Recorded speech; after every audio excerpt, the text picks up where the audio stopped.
নমস্কার, দেখছেন news live বাংলায় সাফ কথা। আপনাদের সঙ্গে রয়েছি আমি স্বর্ণালী এবং আজ সাফ কথায় আবারও আমরা আলোচনা করছি মধ্যপ্রাচ্যের এই যুদ্ধ নিয়ে, যেখানে আমরা জানি ইতিমধ্যেই অনেক বেশ কয়েকটা আপডেট কিন্তু উঠে আসছে এবং এই মুহূর্তে সবচেয়ে বড় ন্যাশনাল এবং ইন্টারন্যাশনাল ইস্যু হচ্ছে ইরান এবং ইসরায়েলের এই যুদ্ধ। এবং তার পর যেখানে আমরা জানি যে এর প্রভাব কিন্তু ভারতবর্ষের অর্থনীতির পাশাপাশি গোটা দেশ জুড়ে এর বিভিন্ন প্রান্তে প্রভাব পড়ছে। আশঙ্কা একেবারে সত্যি করে ইরানের ইসলামিক রেভলিউশনারি গার্ড কর্পস জানিয়েছেন যে কোনো জাহাজ হরমুজ প্রণালী দিয়ে যেতে পারবে না, অর্থাৎ বন্ধ করা হলো হরমুজ প্রণালী। এবং এর জেরে গোটা বিশ্ব বাজারে তেল লেনদেনে একেবারে বড় প্রভাব পড়ার আশঙ্কা রয়েছে। বিশ্বের 20% তেলের আমদানি রফতানি এই রুটের মাধ্যমে হয়। হরমুজ প্রণালী বন্ধ হওয়ায় একেবারে চাপে পড়েছে ভারত।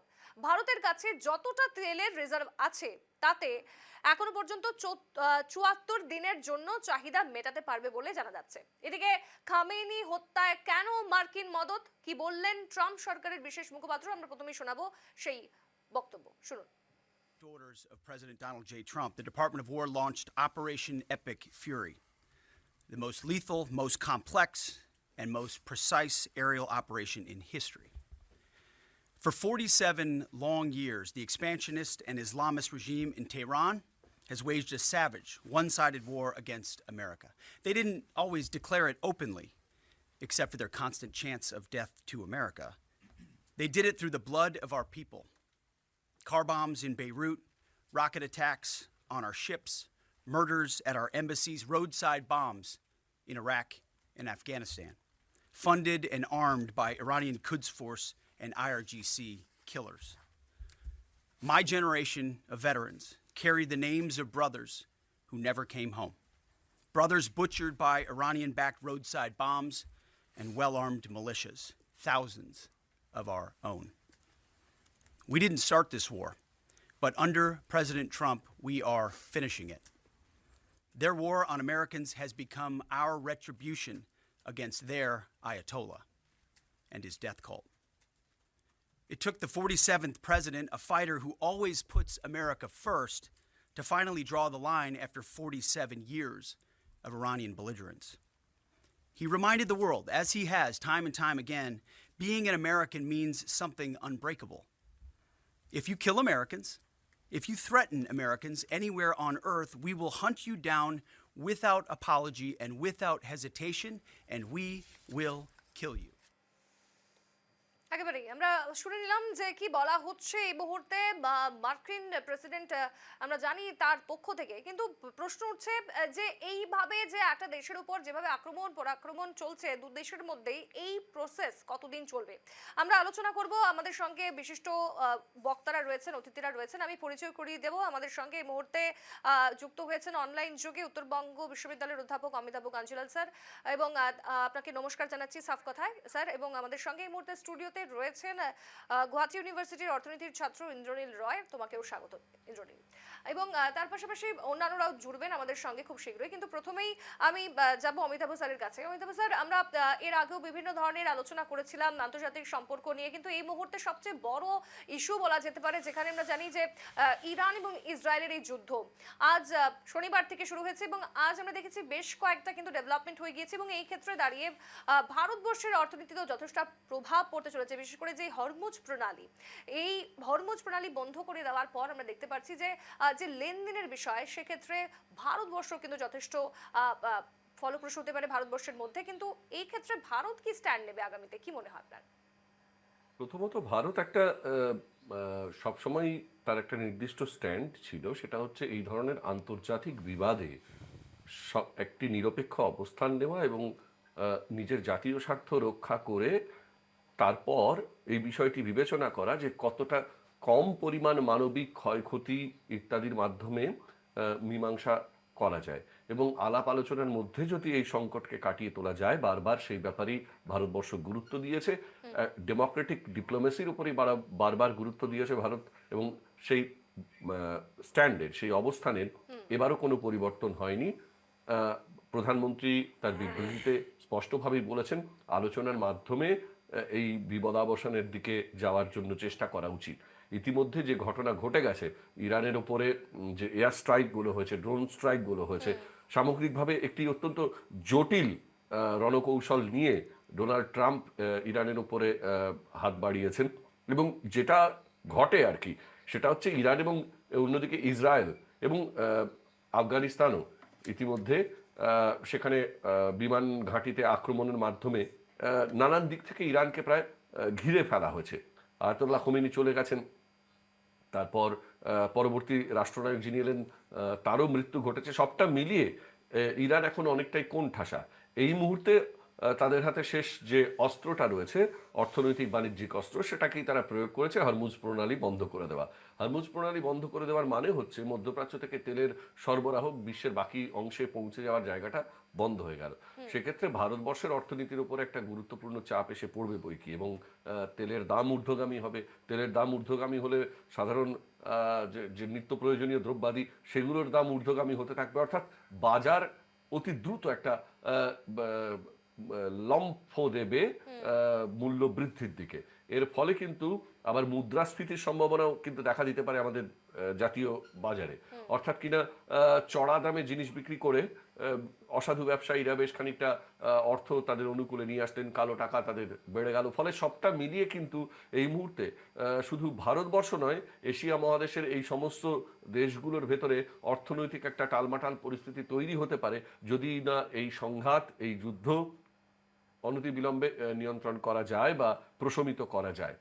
ভারতবর্ষ সেখানে গুরুত্বপূর্ণ ভূমিকা নেবে, এটা প্রত্যাশিত। কিন্তু ঠিক সেই সময় ভারতবর্ষের প্রধানমন্ত্রী তিনি ইসরায়েল গেছেন এবং ইসরায়েলে সঙ্গে তার সখ্য বেঞ্জামিন নেতানিয়াহু, ইসরায়েলের যিনি রাষ্ট্রপ্রধান, তার বক্তব্য থেকেও অনেকখানি প্রকাশিত। সবটা মিলিয়ে যেটা এসে দাঁড়াচ্ছে সেটা ভারতবর্ষ একটি স্ট্র্যাটেজিক অবস্থান নিতে চাইছে এই বিবাদে অংশগ্রহণ না করেও কিভাবে এই বিবাদ নিরসনের জন্য এবং নিজের জাতীয় স্বার্থকে অক্ষুণ্ণ রেখে এই বিবাদকে নিরসনের জন্য বিশ্বগুরু বলে যে দাবিটি ভারত করে এসছে সেই ভূমিকা নেওয়া যায়, তার দিকেই আপাতত দৃষ্টি রয়েছে। দেখা যাক পরিস্থিতি কোন দিকে যায়, পরবর্তীতে আলোচনায় আমরা সেগুলো আলোচনা করতে পারি। একদম একদম, আপনি সঙ্গে থাকুন। এই মুহূর্তে আমাদের সঙ্গে আরো একজন অতিথি যুক্ত হয়েছেন। আমাদের সঙ্গে এই মুহূর্তে যুক্ত হয়েছে নীলাদ্রি ব্যানার্জি, আন্তর্জাতিক সম্পর্ক বিশেষজ্ঞ। আপনাকেও স্বাগত জানাচ্ছি স্যার নিউজ লাইভ বাংলার সাফ কথায়। প্রথমেই আসি আমরা এই যুদ্ধের, যেখানে আমরা দেখেছি যে শুরুটা যদি আমরা নজর রাখি যে গেল 3 দিন থেকে চলছে এই যুদ্ধ, এবং তারপর প্রত্যাঘাত, পাল্টা আক্রমণ এবং এর প্রতিবাদ এবার আমরা দেখতে পাচ্ছি যে গোটা বিশ্ব জুড়ে, বিশেষ করে পাকিস্তান, আফগানিস্তান, সেখানেও হামলা, পাল্টা হামলা হয়েছে। এবং একই সঙ্গে আমরা গতকাল দেখেছি ভারতবর্ষের যে সীমান্তবর্তী এলাকা জম্মু কাশ্মীর, সেখানেও কিন্তু খামেনির এই মৃত্যুর প্রতিবাদ একেবারে ছড়িয়ে পড়েছে। মূলত এই খামেনিকে নিয়ে যদি বলি, যেখানে ট্রাম্প ইতিমধ্যে বলেছেন যে তিনি একদম নিকৃষ্ট একজন ব্যক্তি ছিলেন, কিন্তু অন্যদিকে ধর্মগুরু হিসেবে তাকে মানা হয়, অর্থাৎ যথেষ্টই ফলোয়ার্স বা যথেষ্টই প্রভাব রয়েছে তার। আপনি কি বলবেন খামেনি নিয়ে? প্রথম কথা, কিছুদিন আগে এই খামেনির নেতৃত্বে ইরানের প্রশাসন যেভাবে মহিলাদের ওপর অত্যাচার করেছে, এবং তারা ইরানের মহিলা, বিদেশি মহিলা নয়, অর্থাৎ ইরানের নাগরিক, তাদের ওপর যে অত্যাচার করেছে এবং বহু মহিলাকে হত্যা করেছে, বহু নাগরিককে হত্যা করেছে, সেই গণহত্যার দায় তো খামেনির ওপরই আসে। এবং এটা কোনো বিচ্ছিন্ন ঘটনা নয়। খামেনি দীর্ঘদিন ধরেই, গত বছরও যখন গণ আন্দোলন হয়েছিল, বিশেষ করে ইরানের মহিলাদের ওপর যে পোশাকের ফতোয়া চাপিয়ে দেওয়া হয়েছিল, তারা যখন মানতে অস্বীকার করেছিল, তাদের যে গণহত্যা হয়েছিল, তাহলে আমার মনে হয় কোথাও আমেরিকা সেই পরিপ্রেক্ষিতে খামেনিকে একজন যুদ্ধ অপরাধী হিসেবে দেখছে, এবং সেই জন্যই আক্রমণ। কারণ আমেরিকা মনে করছে খামেনির সরকার নিউক্লিয়ার ক্যাপাবিলিটি ডেভেলপ করছে, এবং তাদের হাতে যদি পারমাণবিক অস্ত্র চলে আসে, এখনো এসছে কিনা আমরা জানি না, তাহলে শুধু আমেরিকা নয়, বিশ্বের বহু দেশই সুরক্ষিত থাকবে না। এবং ইন্টারেস্টিং ব্যাপার দেখুন, খামেনি শুধু প্রত্যাঘাত আমেরিকার ওপর করছে না, ইসরায়েলের ওপর করছে না, তার পার্শ্ববর্তী যে ইসলামিক দেশগুলো রয়েছে, যেমন ইউনাইটেড আরব এমিরেটস, কাতারের মতো দেশের ওপর প্রত্যাঘাত করছে।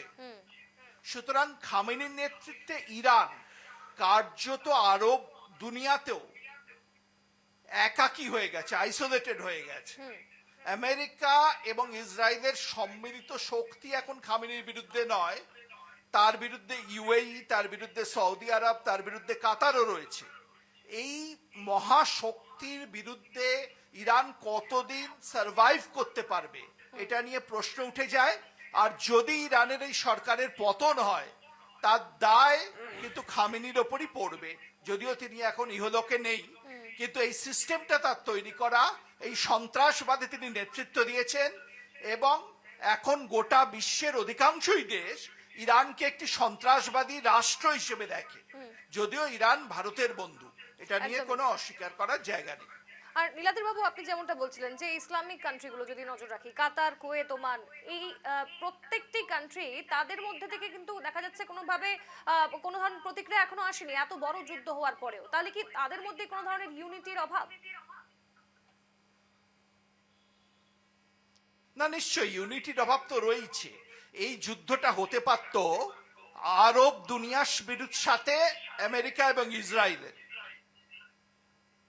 এবং সেটা যদি হতো তাহলে কিন্তু ইরানের একটা অ্যাডভান্টেজ ছিল।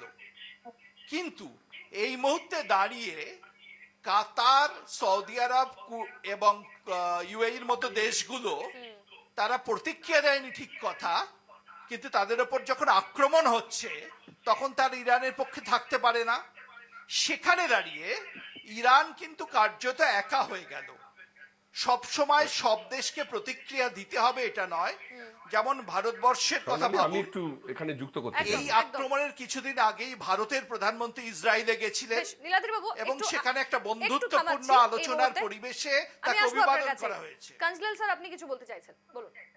হ্যাঁ, যেটা নিরঞ্জন বাবু বলছেন আমি তার সঙ্গে একমত হয়ে বলি যে লক্ষ্য করবেন যে আমেরিকা এই মধ্যপ্রাচ্যের উপরে তার যে রীতিমতো যুদ্ধ ঘোষণা, সেগুলো ইরাক, সিরিয়া, লিবিয়া, এইভাবে পরপর পরপর যদি আমরা দেখি, এবং আজকের ইরান, এটা একটা সিরিজ ধরে চলছে।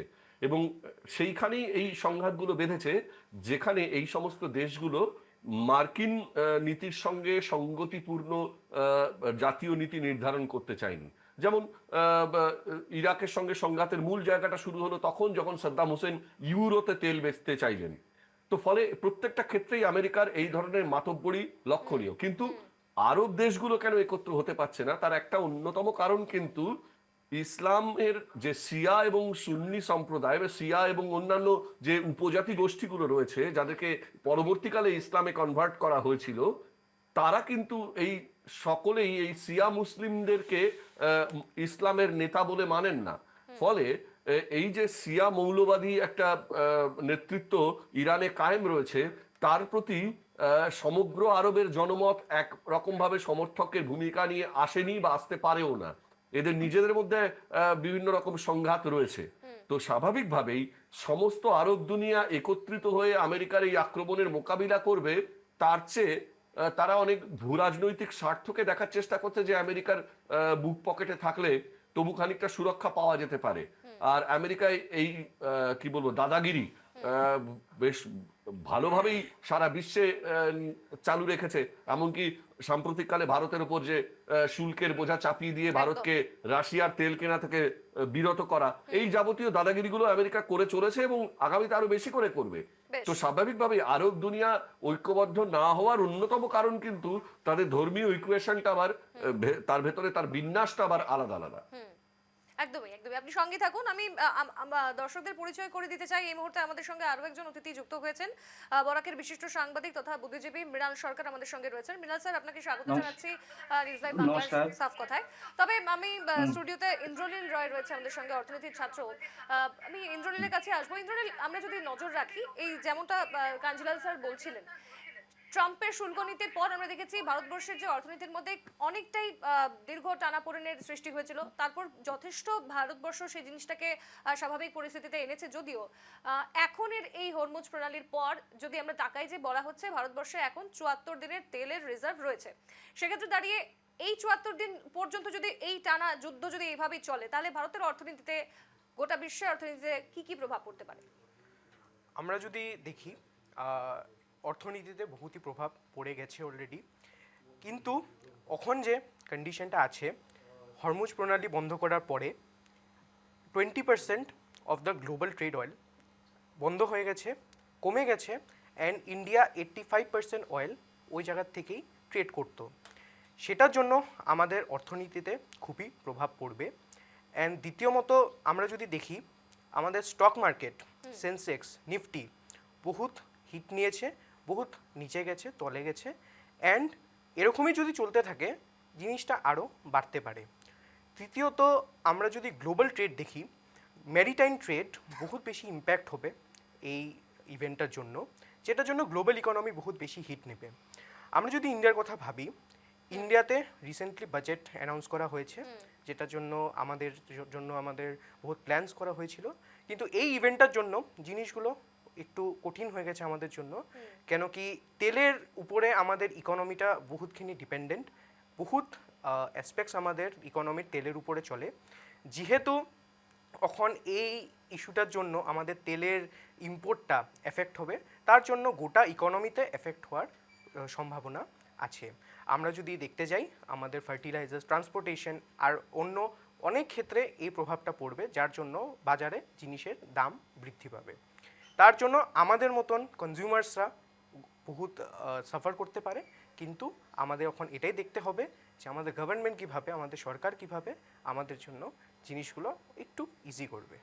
বেশ বেশ, একদমই। তুমি সঙ্গে থাকো, আমি যাব, আমাদের সঙ্গে মৃণালদা রয়েছেন। মৃণালদা, আপনার কাছে আসছি। এই প্রশ্নটা এখানে থাকছে যে এই যে যুদ্ধ পরিস্থিতি, এবং তার মধ্যে আমরা দেখি যদি বিশ্বের সর্ববৃহৎ ইসলামিক কান্ট্রি হিসেবে আরব দীর্ঘদিন থেকে পরিচিত, কিন্তু এখনো পর্যন্ত আরবের কোনো ধরনের স্ট্যান্ড নেই, তারা কোনো ধরনের প্রতিক্রিয়া দেয়নি। তাহলে আরবের ভূমিকা কি থাকছে, কি বলবেন এই নিয়ে? এখানে আমার আমার কথা শোনা যাচ্ছে? হ্যাঁ, বলুন। হ্যাঁ, প্রথম কথা হচ্ছে যে আমেরিকার সাম্রাজ্যবাদী নীতি যেটা আমরা সবাই বিশ্বে দেখছি, কিন্তু এখানে ইরান ভার্সাস বর্তমানে যে সৌদি আরবের যে সংঘাত চলছে, সেই সংঘাতের মূলে কিন্তু শিয়া সুন্নি সংঘাত। আজকে এই যে টোটাল, আমার কথাগুলো ইকো হচ্ছে না না, শোনা যাচ্ছে, স্পষ্ট শোনা যাচ্ছে, বলুন। আচ্ছা, যে আজকে আরবের উপর হামলা চলছে, কারা করছে? ইরান করছে। ইরানের সঙ্গে আরবের কি সংঘাত? আমরা যদি ইতিহাসের দিকে যাই, দেখবো এই যে শিয়া ভার্সাস সুন্নি সংঘাত, যেমন ইরাকের সঙ্গেই আছে ইরাকের সাদ্দাম হোসেনের পতনের কারণটা কি? আমেরিকা সাদ্দাম হোসেনকে খুঁজে বের করে পরবর্তীতে শাস্তি দিয়েছে, কিন্তু এই সাদ্দাম হোসেনকে ধরানোর পেছনে সবচেয়ে বড় ভূমিকা নিয়েছে ইরান। আজকে ইরানের সামনে মৃত্যুর পরবর্তীতে কি হচ্ছে, আমাদের ভারতবর্ষে দেখা যাচ্ছে, মানে মানুষগুলো, মুসলমান মানুষ রাস্তায় নেমে বিক্ষোভ দেখাচ্ছে, এই করছে সেই করছে, কিন্তু এটা আমাদের কিন্তু হ্যাঁ বিভিন্ন ক্ষেত্রে, কিন্তু আমাদের প্রতিবেশী বাংলাদেশে যখন এই ধর্মীয় নির্যাতনের শিকার হয়েছিল সেখানকার সংখ্যালঘু হিন্দুরা, তখন আজকে যারা মিছিল করছে তারা কোথায় ছিল? আমি যদি এই প্রশ্নটা জিজ্ঞেস করি, তাহলে অনেকে হয়তো ভাববেন যে আমি সাম্প্রদায়িক, কিন্তু ফ্যাক্ট এটাই যে সমগ্র বিশ্বের মুসলিম মানুষ এক সুরে কথা বলে, সেটা ভারতবর্ষের মুসলিম হোক, ইরানের মুসলিম হোক।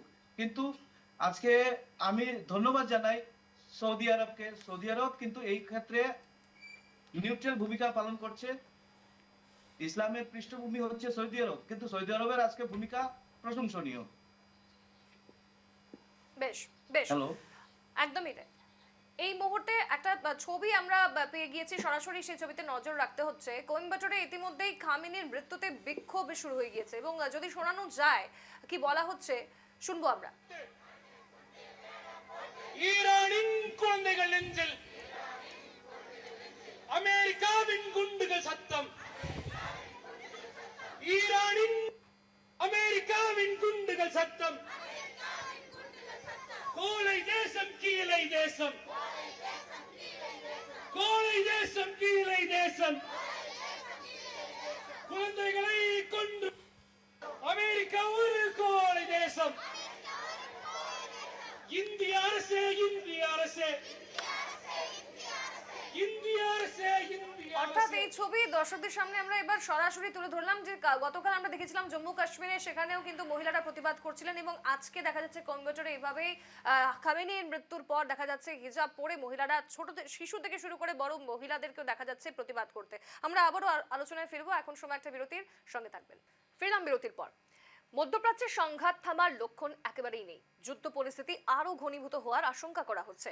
ইতিমধ্যে আমেরিকা ও ইসরায়েলের যে যৌথ হামলায় মৃত্যু হয়েছে ইরানের সর্বোচ্চ নেতা আয়াতুল্লাহ আলী খামেনির, মৃত্যু হয়েছে প্রতিরক্ষা মন্ত্রী আজিজ নাজির জাদেহে এবং সেনাপ্রধান আব্দুল রহিম মোজাভিরও। কঠোর প্রত্যাঘাতের হুঁশিয়ারি দিয়েছে তেহরান। আমরা শোনাবো আপনাদের বিভিন্ন প্রান্ত থেকে যে সমস্ত বাইট এসে পৌঁছেছে এবং ছবিও আপনাদেরকে দেখাবো, যেখানে ভিডিওতে দেখা যাচ্ছে যে ইরানের যাদের দেখা যাচ্ছে তারা কিন্তু সবাই মৃত্যু, এবং এইভাবে যে বিস্ফোরণের ছবি এক একটা ভয়ঙ্কর দেখতেই পাচ্ছেন। সাধারণ মানুষ স্বাভাবিকভাবে কিন্তু খুবই আতঙ্কিত।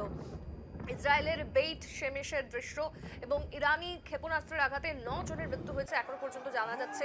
এক একটা ছবি ভয়ঙ্কর। জেরুজালেমে ইরানি ক্ষেপণাস্ত্রের আঘাত এবং তারপর কিন্তু দেখা যায় ইরানও কিন্তু প্রত্যাক্রমণ করে। আমেরিকার MQ-9 ড্রোন উড়িয়ে দেওয়ার ভিডিও ইতিমধ্যে ইরান ছেড়েছে। দুবাইয়ের একটি অট্টালিকায়ও দেখা যায় হামলা দৃশ্য এবং একই সঙ্গে কাতারে আমেরিকান এয়ারবেসেও কিন্তু হামলা হয়। সেই ছবি, প্রত্যেকটা মুহূর্তের ছবি আপনাদের সামনে আমরা রাখছি। আমরা শোনাবো একটু এমবিএন্স গুলো। No way! No way! Oh my god! Oh my god! Oh, holy fuck! Oh my god! Oh my god! Oh my god! Oh my god!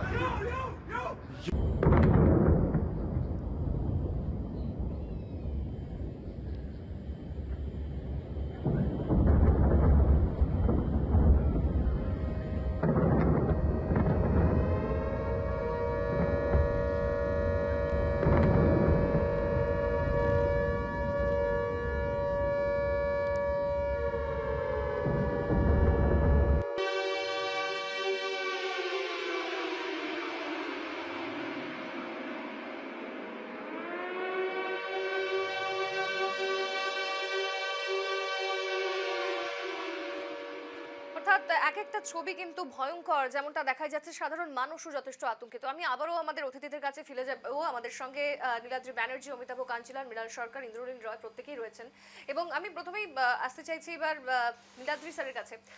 যেমনটা আমরা দেখছি এই পরিস্থিতির পর কিন্তু যথেষ্ট আতঙ্কিত সেখানকার সাধারণ মানুষ এবং একই সঙ্গে ভারতবর্ষ সহ দেশ বিদেশের কিন্তু বহু পর্যটক সেখানে আটকে রয়েছেন। আমরা যদি দেখি, কালকে আমরা খবর করেছি যে পিভি সিন্ধু তিনিও ফিরতে পারছেন না, শুভশ্রী গাঙ্গুলি তার ছেলেকে নিয়ে সেখানে রয়েছেন এবং সেক্ষেত্রে যথেষ্ট তারা আতঙ্কিত এবং ইতিমধ্যেই প্রায় যে আমরা দেখেছি উড়ান পরিষেবায় ব্যাঘাত সৃষ্টি হয়েছে। তারপর ভারতবর্ষ বলছে, প্রধানমন্ত্রী বলেছেন যে খুব শীঘ্রই তাদেরকে ফিরিয়ে আনার ব্যবস্থা করা হবে, কিন্তু এই ফিরিয়ে আনবে তারা কতদিনে? তারা কি আদতেই সেখানে নিরাপদ রয়েছেন, কি মনে করেন? না না, নিরাপদ রয়েছেন এই কথা কেউ মানে দিব্যি দিয়ে বলা সম্ভব নয়, কিন্তু প্রধানমন্ত্রী যখন আশ্বস্ত করেছেন, কারণ প্রধানমন্ত্রীর সাথে এই মুহূর্তে মধ্যপ্রাচ্যের প্রতিটি দেশের সম্পর্ক এতটাই ভালো, সেটা ইউনাইটেড আরব এমিরেটস হোক, সৌদি আরব হোক কি ইরান হোক, সুতরাং তার কথার ওপর বোধহয় মানুষ ভরসা করতে পারেন এই মুহূর্তে দাঁড়িয়ে। এই যে যুদ্ধ ইসরায়েল এবং ইরানের মধ্যে, গুরুত্বপূর্ণ ব্যাপার হচ্ছে ইসরায়েল এবং ইরান দুজনেই কিন্তু ভারতের বন্ধু, কিন্তু একে অপরের শত্রু। ভারত খুব ট্যাকটিক্যালি এই সংঘাতের মধ্যে না জড়িয়ে শান্তির আবেদন করেছে, মহাত্মা গান্ধীর দেশ হিসেবে স্মরণ করিয়ে দিয়েছে পৃথিবীকে যে সংঘাতের মধ্যে দিয়ে কোনো সমাধান হয় না, আলোচনার মাধ্যমে সমাধান সম্ভব।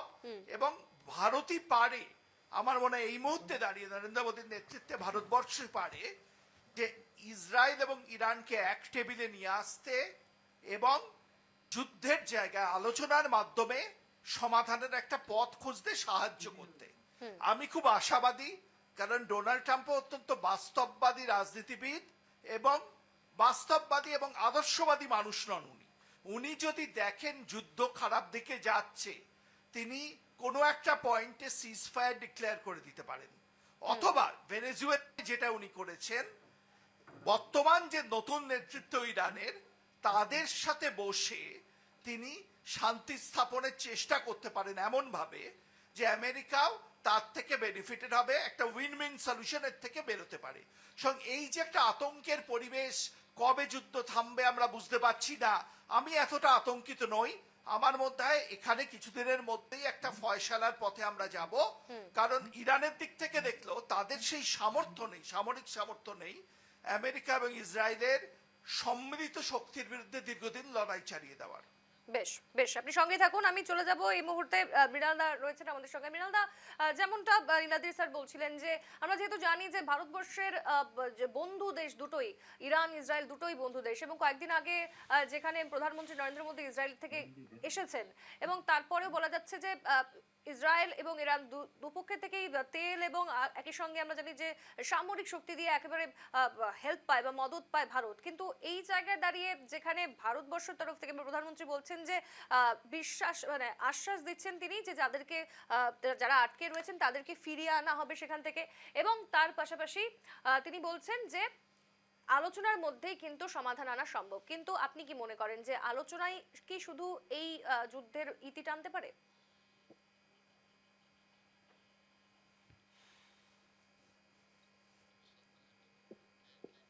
শোনা যাচ্ছে মৃণালদা?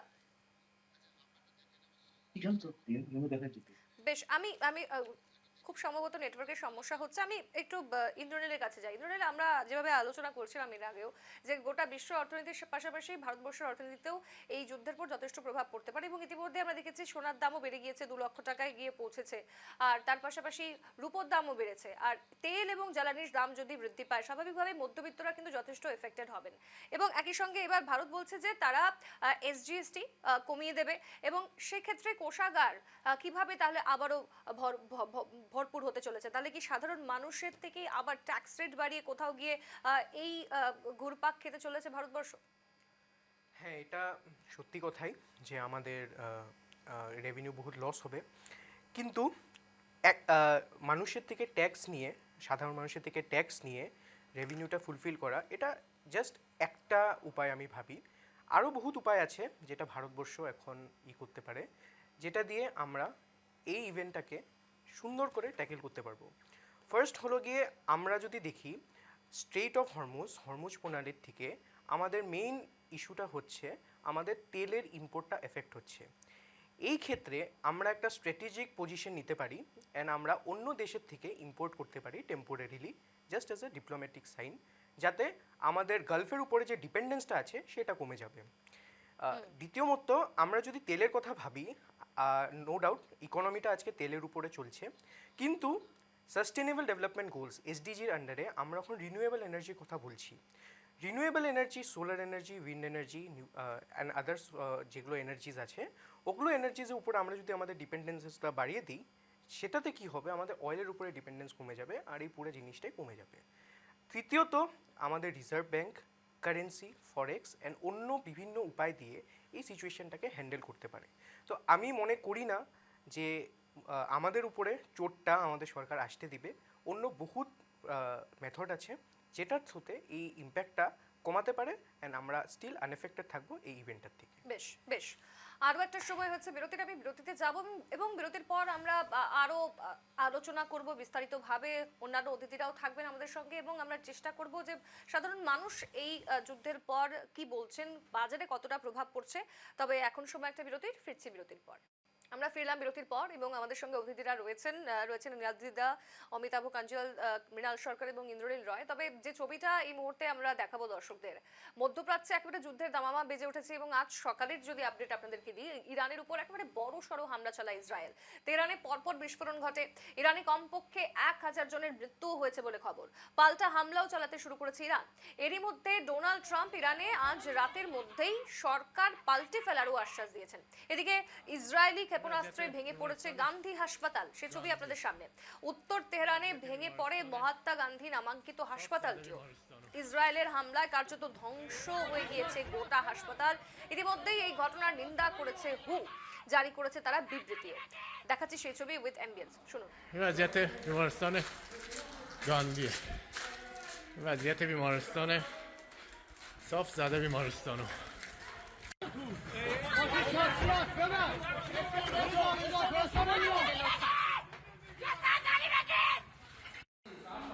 این وضعیت بیمارستان گاندیه. وضعیت بیمارستان صاف অর্থাৎ زده بیمارستان. যেমনটা ছবি আপনারা দেখতে পাচ্ছেন গান্ধীর হাসপাতালের এই অবস্থা শুধুমাত্র এই হাসপাতালের দৃশ্য নয়, বিভিন্ন প্রান্তে এই ধরনের ধ্বংসাবশেষের ছবি মানুষের যেখানে দেখা যাচ্ছে একেবারে আহত নিহত হয়েছেন এবং প্রত্যেকটি হাসপাতালে কিন্তু এখন দেখা যাচ্ছে যে বেড একেবারে ভর্তি রয়েছে। যেমনটা বিরতির আগেও আমরা আলোচনা করছিলাম, নীলাদ্রি স্যার যেমনটা বলছিলেন যে যেখানে আমরা জানি আমরা ভারতবর্ষ হচ্ছে মহাত্মা গান্ধীর দেশ, তারা শান্তিতে ভরসা করে, কিন্তু সেই জায়গায় দাঁড়িয়ে ইসরায়েলের এই ছবি। আমরা এবার একটু মৃণালদার কাছে যাই। মৃণালদা, দেখতে পাচ্ছি যে আমরা গান্ধী হাসপাতালে একেবারে ধ্বংসাবশেষ এবং ইতিমধ্যেই ইতিমধ্যেই সতর্কতা জারি করেছে, তারাও কিন্তু নির্দেশিকা দিয়েছে, কিন্তু আমরা যদি নজর রাখি ইসরোর দিকে, তাদের কিন্তু কোনো ধরনের এখনো ভূমিকা নেই বা প্রতিক্রিয়া নেই কেন? সত্যি যে কোনো যুদ্ধ সভ্য সমাজে কখনো কাম্য নয়। আমরা মানুষ, তারপরে আমরা যুদ্ধের শিকার হই। তো এখন কে বিরোধিতা করছে, কে পক্ষে কথা বলছে, কে প্রতিক্রিয়া দিচ্ছে, সেটা তাদের ব্যাপার। ইসরো এখন কি ভূমিকা নিচ্ছে সেটাও আমি জানি না। তবে ইরানের যা পরিস্থিতি, সেই পরিস্থিতির খেসারত আমরা ভারতবর্ষ হয়তো নেতিবাচক একটা দিক আমরা দেখতে পাচ্ছি, যে ইরানের পরিস্থিতি নিয়ে আমাদের যাতে কোনো অশান্তির সৃষ্টি না হয়। আর আমাদের সৃষ্টি অশান্তির মূল কারণ হচ্ছে আমাদের ঘরেরই কিছু মানুষ আছে যারা ইচ্ছাকৃতভাবে আমাদের এই দেশটাকে অশান্ত করে তোলার চেষ্টা করছে। উত্তরপ্রদেশ তার জ্বলন্ত উদাহরণ, কাশ্মীর তার জ্বলন্ত উদাহরণ। সাম্প্রতিক প্রেক্ষিতে বলছি আর কি। বেশ, আমি নীলাদ্রি স্যারের কাছেই যাই, আমাদের সঙ্গে যেহেতু রয়েছেন উনি। দেখুন দাদা, আমরা যদি নজর রাখি যে এইভাবে ইউনাইটেড নেশনস, তাদেরও কিন্তু কোনো ধরনের এখনো পর্যন্ত নির্দেশিকা নেই এবং এই যুদ্ধ যদি আগামী দিনে আরো চলে তাহলে সাধারণ মানুষ কোথায় যাবে? তারা যথেষ্ট আতঙ্কিত হয়ে রয়েছেন এবং প্রত্যেকটা যে ভিজুয়ালস, ভয়ঙ্কর ভিজুয়ালস আমরা দেখতেই পাচ্ছি, তারা নিজেদের ছাদের থেকে তুলে ভিডিও দিচ্ছেন। অর্থাৎ বোঝাই যাচ্ছে না যে কখন এই মুহূর্তে যদি তারা বেঁচে রয়েছেন, আগামীতে তাদের মৃত্যু হয়ে যেতে পারে। এই পরিস্থিতিতে দাঁড়িয়ে কি পদক্ষেপ নিতে পারে আন্তর্জাতিক সংস্থাগুলো?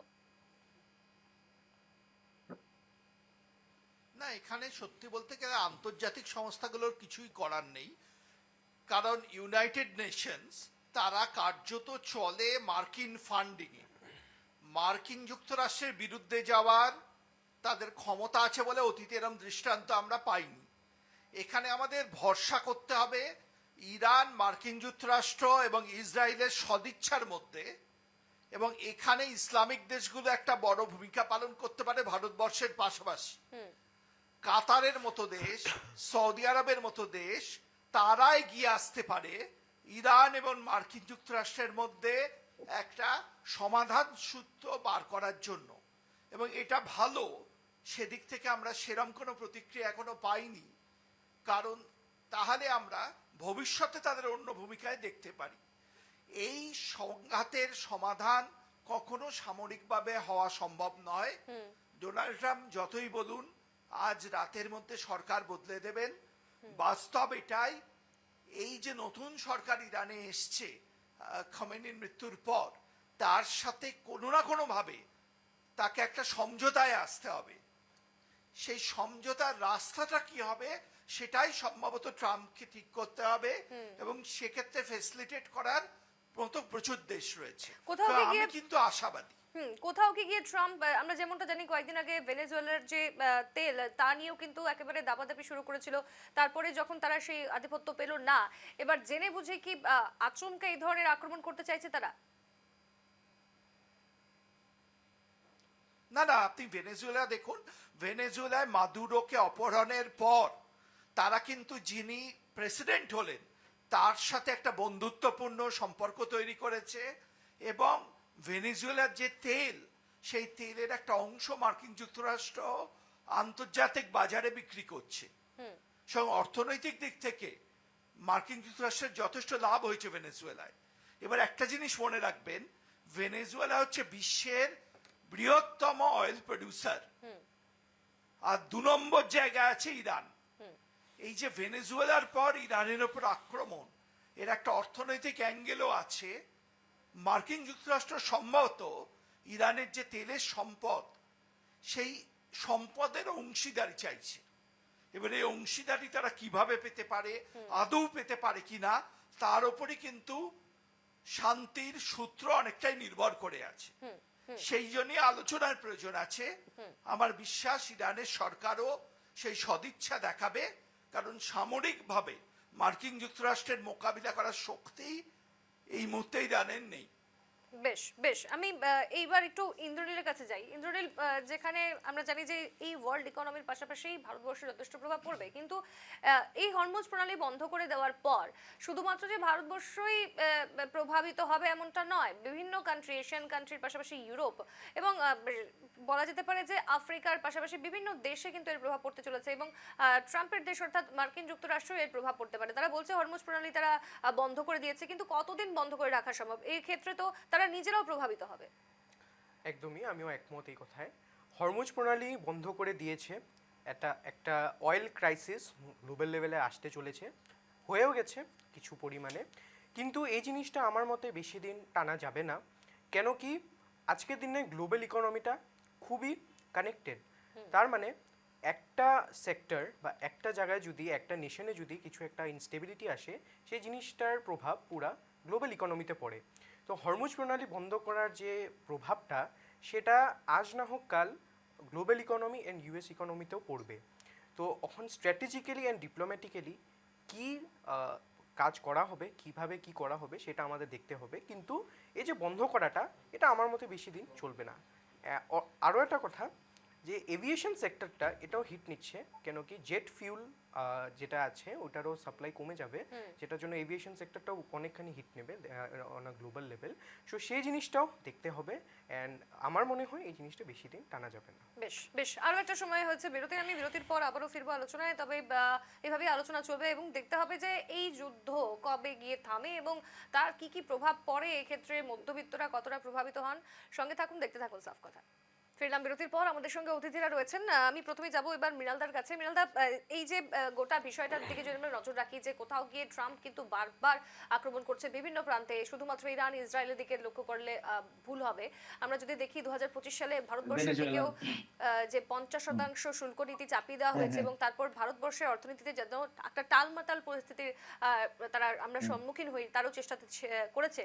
তাহলে তিনি জানেন কি যে এটাই হচ্ছে তার শেষ টার্ম, অর্থাৎ এই অধ্যায়ের পর তিনি আর ফিরে আসবে না, তার জন্য কি এত লাফালাফি? ট্রাম্পের গতিবিধি শুরু থেকেই খারাপ ছিল। আমরা দেখেছি বাংলাদেশ এপিসোডটাতেও আমরা দেখেছি ট্রাম্পের ভূমিকাটা খুব ভালো ছিল না। পরবর্তীতে আমাদের ভারতবর্ষের অত্যাধিক কর চাপিয়ে দেওয়ার ব্যাপারটাও আমরা লক্ষ্য করেছি। সুতরাং ট্রাম্প একজন শাসক নয়, একজন স্বৈরাচারী যদি দেখি। আর আমেরিকা দাদাগিরি করছে এই কারণে, ওদের ভৌগোলিক অবস্থাটা খুবই শক্ত। এই ভৌগোলিক অবস্থার জন্য ওরা অন্য দেশের সঙ্গে যুদ্ধ করছে, যাই করছে, কিন্তু অন্য দেশগুলো পাল্টা হামলার শিকার হচ্ছে না আমেরিকা।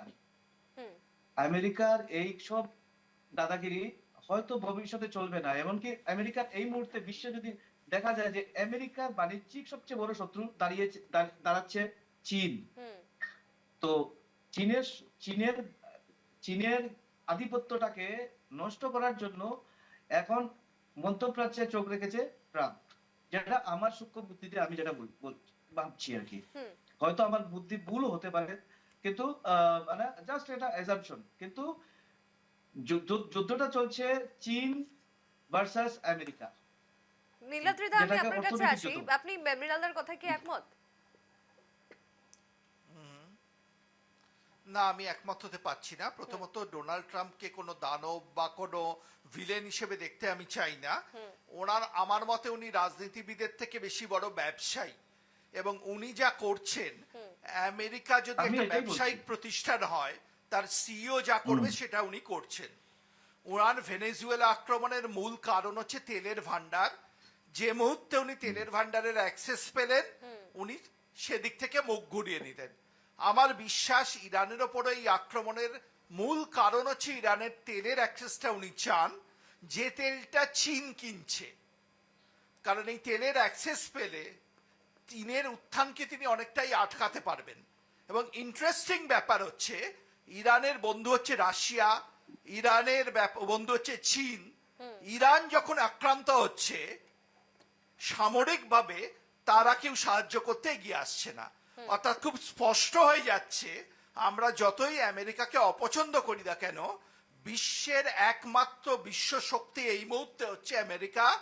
তার মোকাবিলা করা সামরিকভাবে কারো পক্ষে সম্ভব নয়। আমেরিকাকে থামাতে পারে একমাত্র আমেরিকা, তাদের ব্যবসায়িক স্বার্থ তাদের থামাতে পারে। এবং ট্রাম্প যেহেতু মূলত একজন ব্যবসায়ী, আমার বিশ্বাস ট্রাম্প যখন দেখবেন তার ক্ষতি হচ্ছে অর্থনীতির এর ফলে, তিনি নিজেই এই যুদ্ধ বন্ধ করার রাস্তা খুঁজবেন। চীনের সঙ্গেও কি টেক্কা দিতে পারে আমেরিকা, আপনি কি মনে করেন নীলাদ্রি বাবু?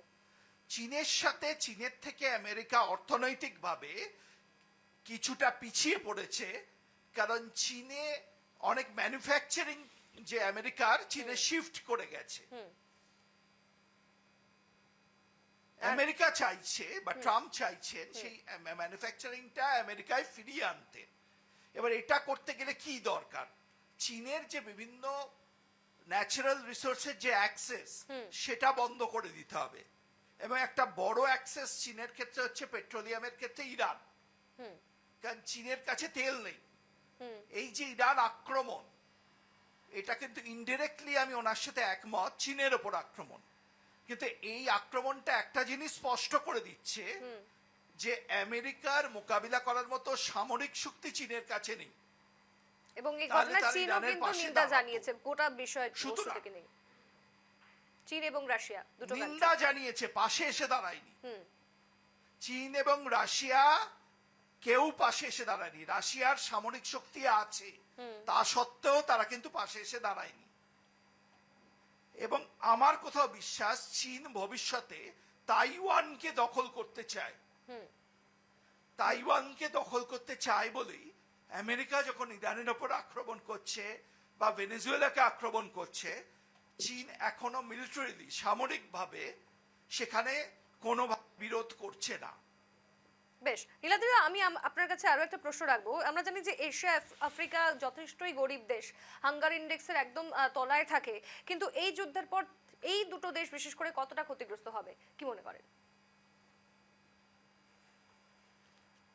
না না, নিশ্চয়ই খুবই ক্ষতিগ্রস্ত হবে, এটা নিয়ে তো কোনো প্রশ্ন নেই। যুদ্ধ কোনোদিন কোনো মানুষের ভালো করে না। আমেরিকাও এই যুদ্ধের ফলে ক্ষতিগ্রস্ত হবে। কিন্তু ট্রাম্প কোথাও রাষ্ট্র নেতা হিসেবে আমেরিকাকে না চালিয়ে একজন ব্যবসায়ী হিসেবে দেখতে চাইছেন। তার প্রতিদ্বন্দ্বী হচ্ছে চীন। চীনকে আটকাতে তিনি ইরানের উপর আক্রমণ করছেন, যেটা আমি বলার চেষ্টা করলাম। এবং ভেনেজুয়েলার দখল নিচ্ছেন যাতে ভেনেজুয়েলার তেলের অ্যাক্সেসটা তিনি পান। এটা দীর্ঘমেয়াদী এফেক্টটা ভালো হবে না আমেরিকার অর্থনীতির ওপরও। কারণ আমেরিকাতেও জিনিসপত্রের দাম বাড়বে। জিনিসপত্রের দাম যদি বাড়ে, এবছর মিড টার্ম ইলেকশন আছে আমেরিকায়, একদম সেখানে কিন্তু ট্রাম্প সেটব্যাক ফেস করতে পারেন।